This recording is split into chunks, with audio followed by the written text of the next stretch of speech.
Bonjour, bienvenue dans cette nouvelle capsule vidéo de correction du sujet d'étude sur l'indépendance de l'Algérie. Toujours dans la partie 1, la question 2. La question 2, c'est donc quelles sont les inégalités que ce tableau statistique met en évidence. Premier type d'inégalité, ce sont les trois premières statistiques, on va dire des inégalités démographiques. Première inégalité démographique, il y a presque 10 fois plus de population musulmane que de population européenne. On va appeler les populations musulmanes les populations, officiellement, ce sont les citoyens à statut coranique. Donc il y a 10 fois plus de citoyens à statut coranique que 9 à 10 fois plus que d'Européens. Ensuite, l'accroissement naturel, c'est-à-dire le nombre d'enfants, la croissance de la population, elle est 3 fois plus importante dans la population à statut coranique que chez les Européens. Les Européens font moins d'enfants que la population musulmane. Donc ils sont plus nombreux et font plus d'enfants. Par contre, la mortalité infantile, c'est-à-dire le nombre d'enfants qui meurent, là c'est pas précisé, mais sans doute avant l'âge de 1 an. Là, chez les Européens, c'est 46 pour 1000.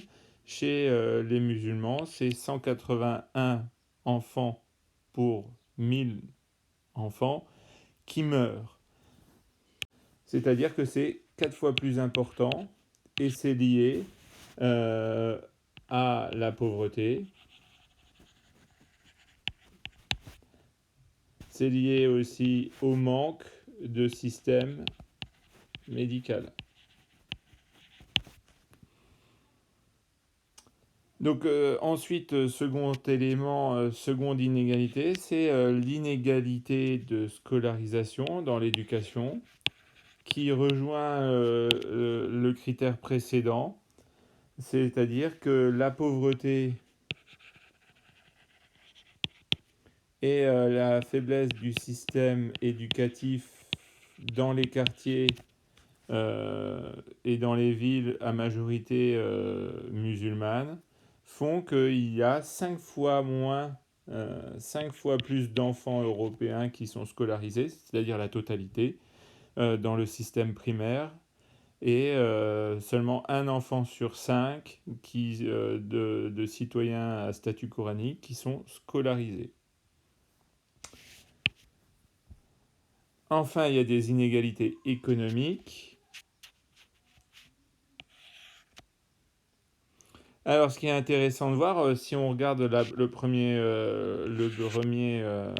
indicateur, c'est que finalement, les musulmans auraient 3 fois plus de terres que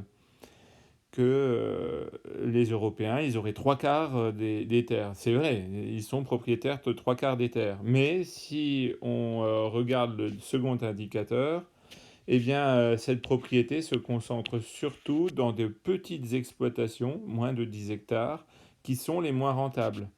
Alors que les Européens, même s'ils ne possèdent qu'un quart des terres, ils possèdent surtout des terres et des exploitations très grandes, donc à but commercial et sans doute rentable.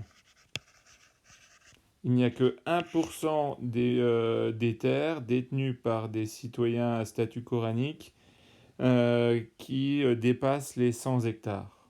Donc on voit bien qu'avec des petites exploitations dans le monde rural, on entretient la pauvreté.